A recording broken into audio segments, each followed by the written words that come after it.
Tu navigues sur Google Earth pour trouver le lieu de vacances idéal quand soudain tu tombes sur quelque chose d'assez inhabituel. C'est à la fois un désert, un océan, une forêt et un lac. Le lac Redba au Sénégal a acquis sa couleur rose grâce aux algues qui produisent un pigment rouge absorbant la lumière du soleil. Des plages blanches et des dunes de sable séparent le lac de l'océan Atlantique.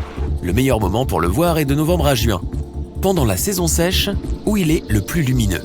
Environ 3000 personnes travaillent au lac tous les jours, collectant le sel dont il est rempli. À cause de cela, les poissons qui vivent ici sont 4 fois plus petits que ceux d'un environnement normal.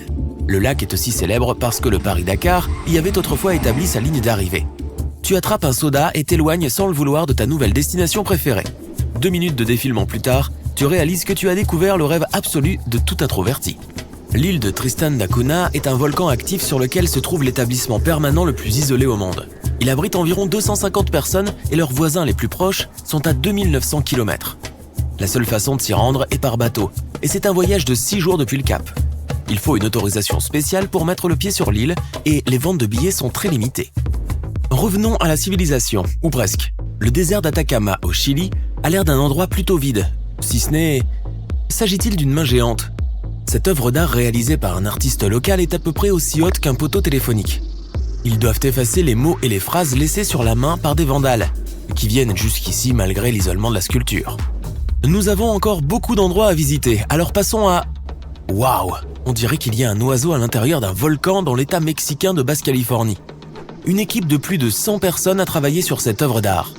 Ils voulaient figurer l'identité d'une tribu locale, qui croit que les vautours sont de sages professeurs pour les humains. Oui, les vautours. La visite du site est gratuite, mais il faut faire une randonnée jusqu'au sommet de la colline pour voir l'oiseau. Il est temps d'aller sous l'eau désormais. Tu ne t'attendais pas à voir grand-chose à part des coraux et des poissons, mais le voilà. Le musée d'art sous-marin de Cancun compte au total 500 sculptures, réparties dans 3 galeries distinctes. La plupart d'entre elles ont été conçues par un sculpteur britannique. L'idée du musée est de sauver les récifs coralliens voisins en offrant aux plongeurs une destination alternative originale. Sortons de l'eau un instant et replongeons ici. On dirait que des chercheurs travaillent et vivent à 19 mètres sous la surface. C'est l'Aquarius Habitat des Florida Keys, un laboratoire scientifique sous-marin. Les scientifiques, surnommés aquanautes, peuvent rester ici jusqu'à 10 jours d'affilée pour leur mission de recherche. Et ceci ressemble à une tête de Mickey géante. C'est le plus grand Mickey de Disney World, et c'est une centrale solaire dont la puissance correspond à environ 1000 panneaux solaires résidentiels de toit. Il alimente le parc en énergie renouvelable. Allons visiter un endroit un peu moins célèbre. La Clifton F. McClintic State Wildlife Station ressemble à un parc d'État ordinaire de Virginie occidentale. Mais faisons un zoom et promenons-nous un peu. Tout a l'air normal ici, sauf... Waouh! Est-ce une mouche à taille humaine? Et continuons. Zoomons ici, sur le rebord nord du Grand Canyon. Un peu plus? On dirait un motif à pois près du volcan aux cônes de cendres appelé le trône de Vulcain. Le désert autour du canyon abrite de nombreuses fourmis rouges moissonneuses.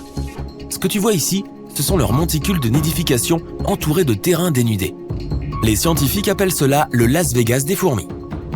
De l'autre côté de l'Atlantique, en Angleterre, il y a un dinosaure qui se promène nonchalamment dans les rues de New York-on-Trent. Ce doit être le seul T-Rex encore en vie. Déplaçons-nous un peu et c'est encore un dinosaure, dans l'eau cette fois. Regardons de plus près. Il s'avère que ce n'est pas un dinosaure mais un squelette de serpent géant au bord de la Loire, en France.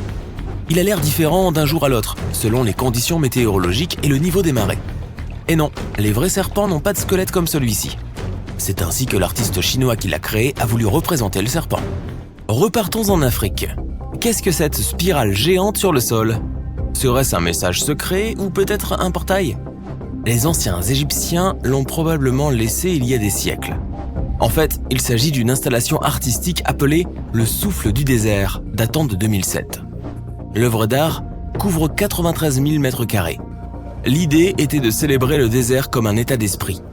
Au large des côtes du Soudan se trouve l'une des plus grandes épaves de bateaux que tu puisses trouver sur Google Earth. C'est un cargo bolivien qui a coulé en 2003. Allons plus à l'est. Il y a environ 260 mystérieux triangles de pierre en Arabie Saoudite. Ils pointent vers une sorte de cible également faite de pierre. Si tu te déplaces un peu plus loin, tu peux aussi remarquer les portes du désert avec 2 murs épais. Le but de ces portes est encore un mystère. Que sont ces énormes et étranges roues sur le sol ? Celles de Jordanie sont toutes de conception différente. Certaines d'entre elles ont des rayons positionnés de manière à s'aligner avec le lever du soleil lors du solstice d'hiver. Les scientifiques pensent que les roues du désert noir ont été construites il y a environ 8500 ans. En survolant le Kerala, en Inde, tu ne peux pas manquer un énorme vautour. C'est la plus grande sculpture d'oiseau au monde, aussi haute que la longueur d'une piste de bowling. Et aussi longue que la hauteur de la tour de Pise. Le nom de l'oiseau est Jatayu et il symbolise la protection des femmes, leur honneur et leur sécurité. Endroit suivant, faisons un zoom dessus. Cette île minuscule se trouve dans un lac de cratère sur une île appelée Volcano Island sur le lac Taal, sur l'île de Luzon, aux Philippines. Il existe une autre île sur un lac, sur une île sur un lac, sur une île, dans le territoire du Nunavut, au Canada, qui serait la plus grande du monde. Aucun humain n'y a mis les pieds. Et elle n'a même pas de nom. Elle a été découverte par des fans de Google Earth. Le continent le plus froid, le plus sec et le plus venteux, l'Antarctique, doit aussi cacher quelques mystères. Comme cette adorable créature au large de la station Zuccalli. Pourrait-il s'agir d'un mégalodon géant éteint ? C'était le plus grand poisson qui ait jamais vécu, environ 3 fois plus grand que les plus grands requins de l'océan actuel. Les scientifiques en ont trouvé des fossiles au large des côtes de tous les continents, sauf l'Antarctique, alors cela pourrait être une découverte révolutionnaire s'il s'avère que c'est un vrai. On dirait qu'il y a un autre monstre marin au nord de l'Antarctique. Ce trou noir pourrait-il être le Kraken lui-même ? Il avait l'habitude d'effrayer les marins au large des côtes de la Norvège et du Groenland. Il s'est donc probablement déplacé vers l'Antarctique pendant les siècles où il n'a plus été vu. Il a probablement été inspiré par un calmar géant, donc rien n'est impossible. Certains endroits sur Google Earth sont flous pour différentes raisons, comme celui-ci, la cour des Orangers à Almeria en Espagne. Il y a un bureau administratif et un palais de justice dans la cour rectangulaire. Les premiers orangers ont été plantés ici au XVe siècle. Tu peux visiter la cour en personne, mais tu ne peux pas la voir sur Google Earth. On ne sait pas vraiment pourquoi Google a décidé de flouter l'aéroport international de Kos, sur l'île grecque du même nom. C'est un site touristique populaire qui reçoit beaucoup de visiteurs, surtout pendant les mois d'été. La moitié de l'île de Moruroa, en Polynésie française, est nette, tandis que l'autre moitié est floue. Tu ne peux de toute façon pas visiter l'une ou l'autre des zones, car c'était autrefois un site d'essai nucléaire. Sandy Island, au large de la côte australienne, est floutée sur Google Maps depuis 2012. Elle a été découverte par le capitaine James Cook à la fin des années 1700 et a pu être vue sur les cartes pendant 200 ans. Puis, des scientifiques australiens ont entrepris un voyage pour la trouver, mais ils n'ont vu que de l'eau au lieu d'une île de la taille de Manhattan. Ce devait être une erreur des cartographes qui l'avaient d'abord mise sur la carte. Oups! Derrière ces énormes portes d'acier se trouve l'un des endroits les plus surveillés de la planète. Il est connu sous le nom de Site R, ou complexe montagneux de Raven Rock. Tu le trouveras en Pennsylvanie. La construction se trouve 60 étages sous terre, et on dit que c'est un abri sûr pour les gens en cas de catastrophe naturelle ou d'origine humaine. Il n'y a pas beaucoup d'informations en ligne sur ce lieu mystérieux, mais ce que nous savons, c'est qu'il est équipé de pas moins de 38 systèmes de communication. Il n'est évidemment pas possible de le visiter via Google Earth, mais tu peux jeter un coup d'œil rapide aux 2 portes massives qui font face au complexe. La Cité du Vatican est l'une des enclaves les plus célèbres au monde. Elle vaut certainement la peine d'être visitée en raison de sa merveilleuse architecture et de sa vaste gamme d'œuvres d'art. Un lieu, cependant, sera toujours interdit aux visiteurs, les archives secrètes du Vatican. Elles recèlent certains des livres les plus anciens et les plus rares de la planète. Ces archives ne sont accessibles qu'à un nombre très limité de personnes, et comme elles n'ont été consultées que par très peu de gens jusqu'à présent, elles sont aussi la source de beaucoup de théories bizarres. Par exemple, qu'il y aurait des ouvrages prouvant la vie en dehors de notre planète. Si tu es fasciné par les épaves, tu seras intéressé de savoir que l'une des plus grandes épaves que tu puisses voir sur Google Earth se trouve sur l'île de North Sentinel, en Inde. Ce navire se nommait autrefois le SS Jassim. C'est un ferry bolivien qui a coulé dans cette zone en 2003. La raison pour laquelle les gens ne peuvent pas la visiter en personne n'est pas à cause du navire en lui-même, mais parce que l'île abriterait la tribu la plus dangereuse au monde. Nous ne savons pas vraiment combien de personnes y vivent, mais on estime qu'entre 50 et 400 individus y ont élu domicile. Et ils n'aiment pas vraiment les touristes. Aucune personne qui ait tenté de les joindre n'y a survécu. Aussi, afin de préserver leur mode de vie et leur statut particulier, l'île est étroitement surveillée par les autorités indiennes. C'est surtout parce que l'on pense que les habitants ne sont pas immunisés contre les maladies modernes. Ainsi, entrer en contact avec des étrangers pourrait être très dangereux pour les membres de la tribu, puisqu'ils n'ont jamais vu le monde extérieur. En 2005, un énorme lapin rose est apparu, de nulle part semble-t-il, dans les montagnes italiennes de Colletto Fava. En plus des habitants du coin, certains sont tombés dessus en ligne, et cette découverte les a rendus perplexes. Malheureusement, ce lapin de 60 mètres de haut a complètement disparu aujourd'hui, mais tu peux encore en trouver des images en ligne. Cet objet insolite avait été conçu par des artistes viennois.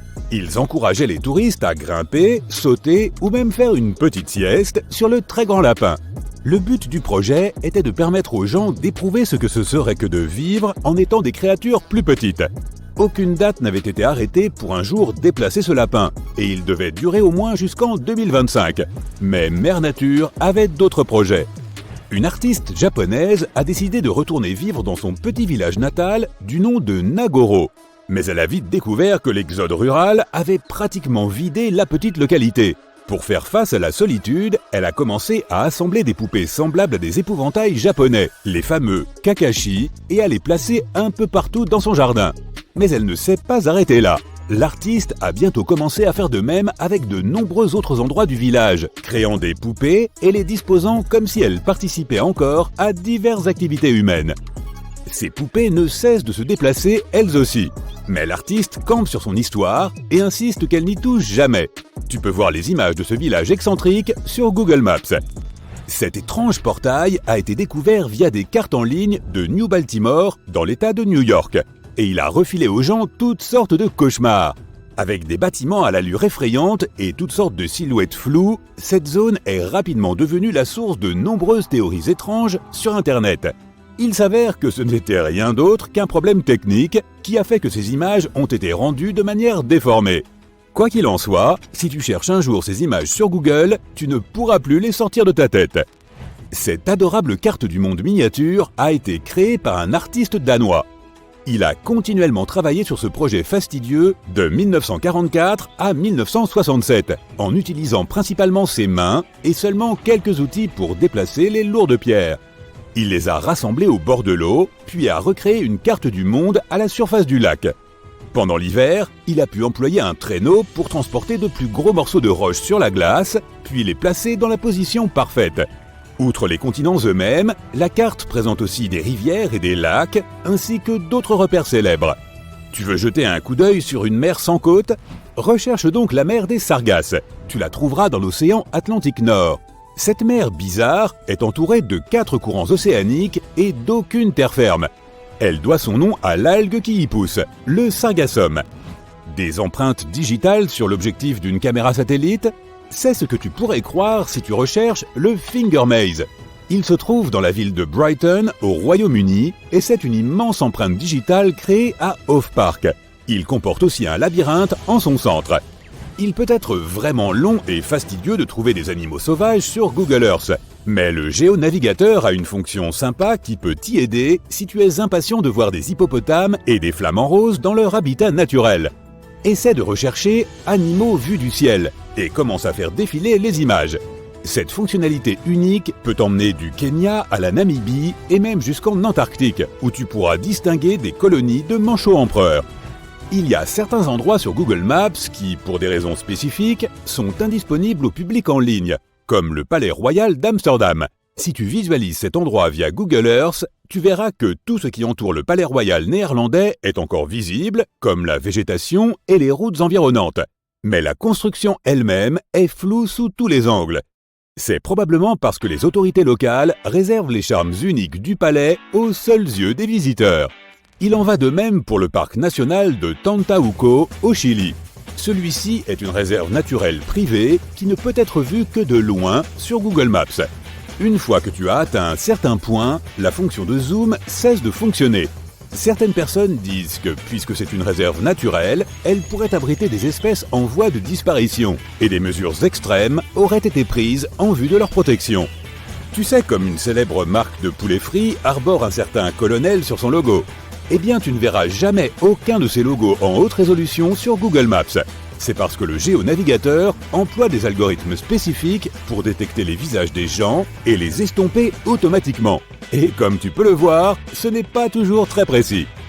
Elle s'appelle l'île aux serpents et les autorités brésiliennes interdisent aux gens de la visiter, pour une très bonne raison. Tu trouveras l'île non loin des côtes de Sao Paulo. On dit qu'elle abrite plus de 4000 serpents. Certains des reptiles les plus venimeux de la Terre ont élu domicile ici. Et si ce n'est pas assez effrayant en soi, que dire de ceux-ci? Certains sont si dangereux qu'une petite goutte de leur venin suffit à ronger la peau humaine de façon permanente. Tu peux distinguer la forme de l'île sur Google Earth, mais plus tu zoomes, plus elle devient floue. Et voici encore un truc cool que tu peux faire sur Google Earth, voyager dans le temps, du moins en quelque sorte. Tu ne pourras pas littéralement remonter le temps pour te prévenir de réviser davantage en vue d'un examen délicat, mais tu peux voir certaines images passées de lieux célèbres. Tu peux toujours vérifier si cette fonction est disponible en regardant dans le coin supérieur gauche de l'écran. Si tu peux voir une petite icône d'horloge, elle peut te permettre de faire défiler quelques années en arrière. Tu peux aussi voir comment la lumière du soleil affecte la Terre en activant la fonction Sunlight.